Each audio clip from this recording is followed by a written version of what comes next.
hearings, conservative sites like RedState.com added to it by implying that the congressional staff of one of Feinstein's fellow California legislators manipulated the Wikipedia pages of Republican members of the Senate committee. And joining me now is that lawmaker, Congresswoman Maxine Waters. Congresswoman, thank you for joining us. Always good to see you.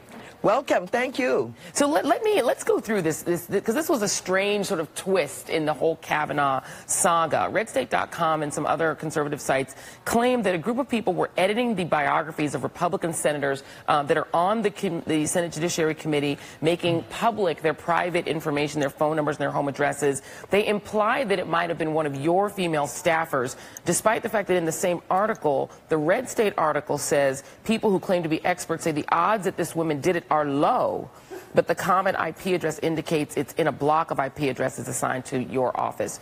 What is your response to this allegation? Oh, well, already the Capitol Police and our internal expert have said absolutely not.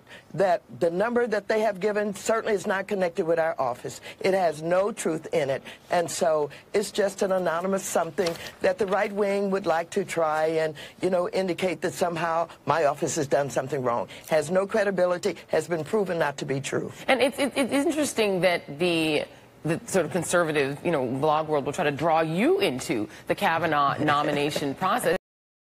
The United States House of Representatives, it is the Senate that confirms nominees. What do you make of them trying to pull you into it?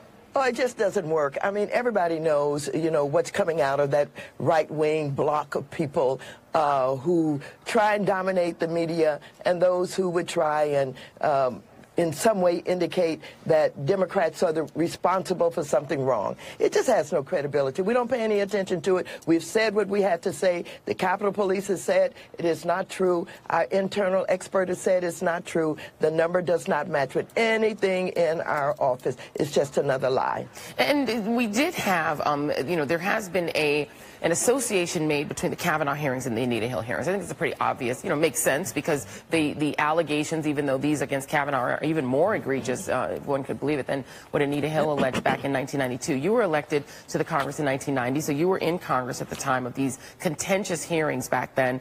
You had several House Democratic women actually stood in silence on Friday during the Judiciary Committee as they took up the court bid to symbolize the fact that there is this sort of unbroken history of not believing women and not taking their claims seriously in these regards. What do you make of that Anita Hill comparison? Well, let me just say that Anita Hill comported herself in a very, very credible manner, and she took a lot of heat from those white male senators, but she really helped people to understand what, happens in these kind of confirmation hearings and what happens when a woman comes forth and, alleges that she's been sexually harassed or abused. It was riveting. Again, she came out having been absolutely attacked, but she handled it very well. But it helped us to understand how women are treated and how women are disrespected. And it still goes on as we take a look at what is happening in these Kavanaugh hearings.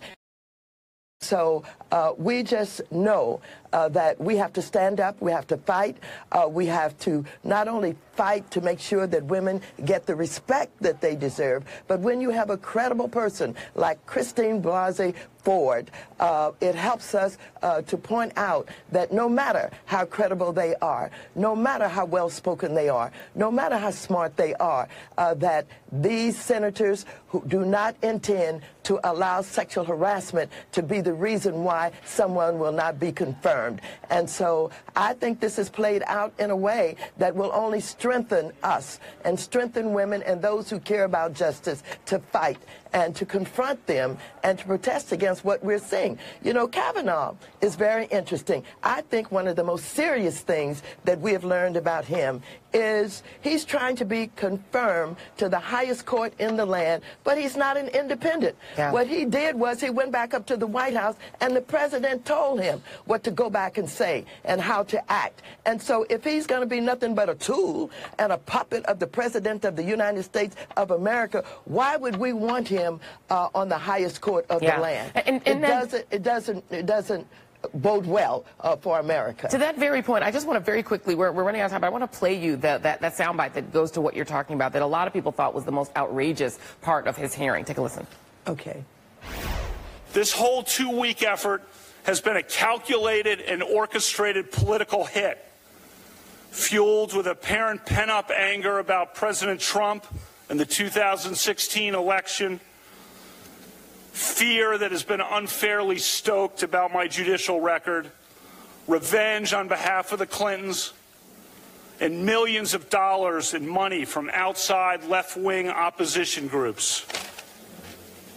This is a circus.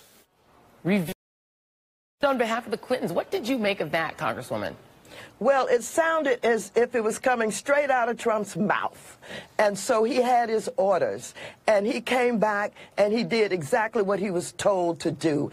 I think that is a serious problem with anybody who is wishing to be confirmed to the highest court of the land. He cannot be trusted, and if he's nothing but a mouthpiece for Trump, we know what that means for democracy. We know what that means for a lack of justice that's going to come out of the Supreme Court by someone like him. It is outrageous that he would allow himself to basically take those kind of orders and come back and execute them.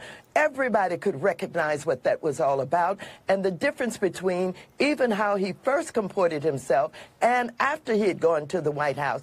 It is so obvious that he is not independent and will never be independent. To bring politics into it and to talk about Hillary Clinton and the Democrats, no Supreme Court justice should act that way. He cannot be trusted, and he should not be confirmed. Congresswoman Maxine Waters, always making it very, very plain, very definitive as always. Thank you very much, Congresswoman. Have a wonderful Sunday. You're so